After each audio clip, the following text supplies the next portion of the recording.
အချိုးစားလေးစားရုံနဲ့ဒီလောက်ထိဖြစ်သွားလိမ့်မယ်လို့ခင်ဗျားထင်ထားမှာမဟုတ်ဘူး2009ခုနှစ်ကလွေလာတွေ့ရှိချက်တစ်ခုကိုအခြေခံပြီးပြောရင်သိပ္ပံပညာရှင်တွေကကြွက်တွေကိုအုပ်စုနှစ်စုခွဲလိုက်တယ်တစုကိုပုံမှန်ကြွက်တွေစားနေကြအစာကျွေးတယ်ဒုတိယတစ်စုကို sugary food processed food တွေအချိုများတဲ့အစာတွေကျွေးတယ်အချိန်ကာလအတိုင်းအတာတစ်ခုရောက်မှာအဲ့ဒီကြွက်တွေကိုရေအိုင်လေးပေါ့နော်ရေကန်လေးအဲ့ရဲ့အလယ်မှာသူတို့ရဲ့တောင်အိမ်လေးမြုပ်ထားပြီးတော့အဲ့ဒီကိုကူးသွားခိုင်းကြွက်တွေကအဲ့ဒီနေရာကိုပထမမှာတော့အုပ်စုနှစ်စုလုံးက ready ရောက်သွားတယ်ပန်းနိုင်အောင်လွယ်လွယ်ကူကူပဲ2ရက်လောက်ကြာပြီးပြန်ဆန်းစစ်တဲ့အခါမှာ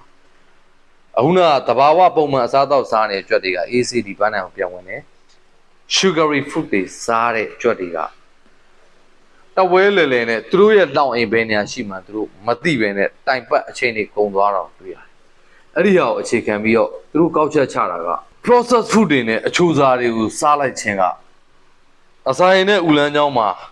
အစီတွေစုစေတယ်အသေးကိုပိုကြီးလာစေတယ်ဒီအစာရင်နဲ့ဥလန်းချောင်းမှာအစီတွေစုပြီးသူ့ရဲ့ function တွေရော့သွားတယ်အမြအုံတော့ရဲ့မှတ်ဉာဏ်အပိုင်းမှာတက်ရောက်မှုရှိအဲ့လိုကောက်ချက်ချတဲ့အခါမှာခမည်းတော်ကျွန်တော်တို့ကိုယ်တိုင်အတွက်ကိုချစ်တဲ့ကလေးတွေအတွက်ကို